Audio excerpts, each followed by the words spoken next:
Keys to overcoming pettiness. Overcoming pettiness. Some of us are not living a rich and satisfying life.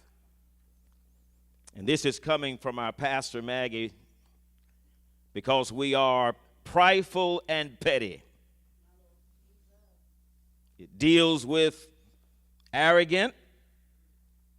It deals with disdain of others. Focusing on what is, here it is, of little importance.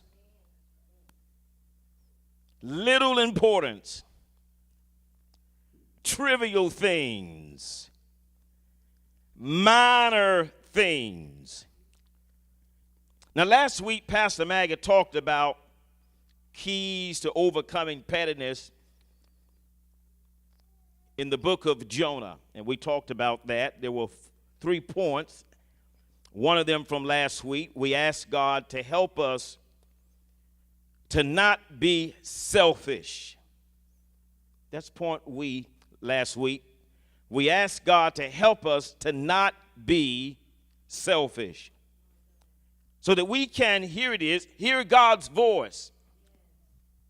To hear God's word, God's perspective, God's mindset, to hear God's kingdom.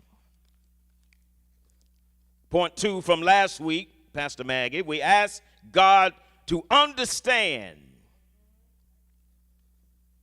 we don't have a right to be humanly angry. Let me say it again. We ask God to understand we don't have a right to be humanly angry. That some of us are angry.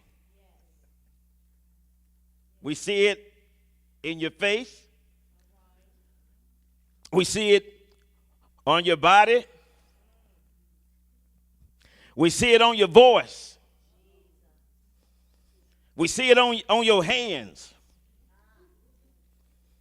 And we see it on our actions.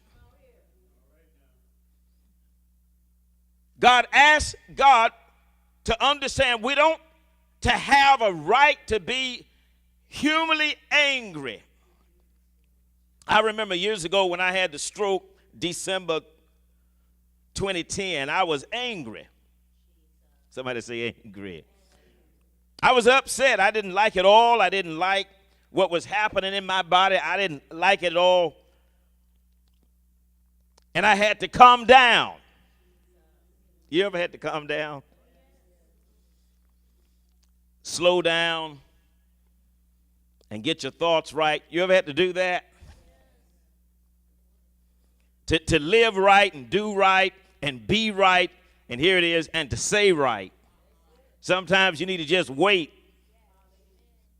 until you slow down and calm. But we don't have a right to be angry. Some of us are just angry all the time. In the morning time. You ain't done nothing. Nobody said nothing. And you woke up angry. You didn't even brush your teeth. You're already upset.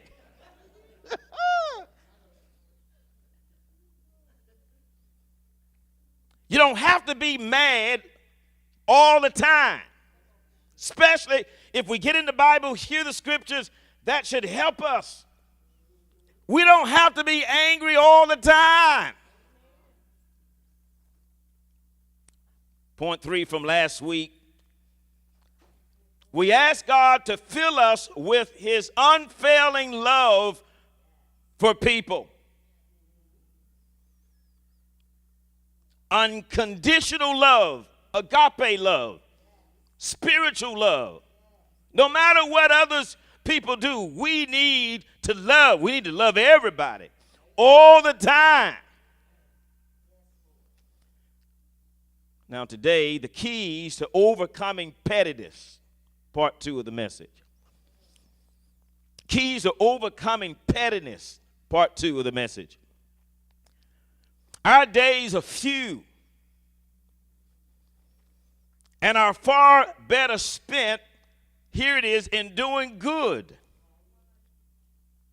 Some of us are spending too much time on minor things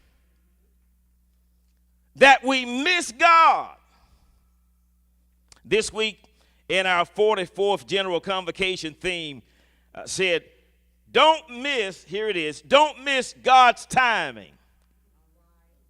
That's what we said this week. Preachers preaching now. Don't miss God's timing. We have to be ready. We have to be solid. We have to be prayerful. We have to be watchful. Disputing over everything is a problem.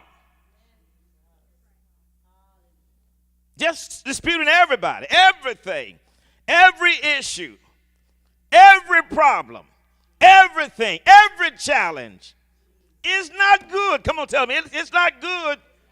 Every time I see you angry, disputing, we wait.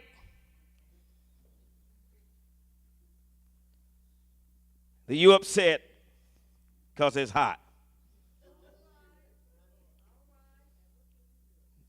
You know, it was nice. Now it's cold. It's just so hot. It's hot, hot, hot, hot. And then the Lord changed the weather. Cold. It don't make no sense. It don't make no sense. Then it's raining. Raining. I ain't going to church. Raining.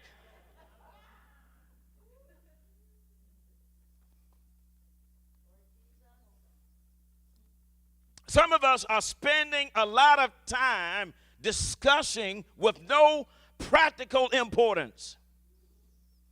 And our churches are suffering, having petty wars with unimportant questions. And we are losing our children. We're losing our teens. We're losing our marriages. We're losing our churches. And we need to stop. Because the devil is trying to kill us. Trying to kill our children, trying to kill our local churches, trying to kill our generation, trying to kill our future, trying to kill our seed.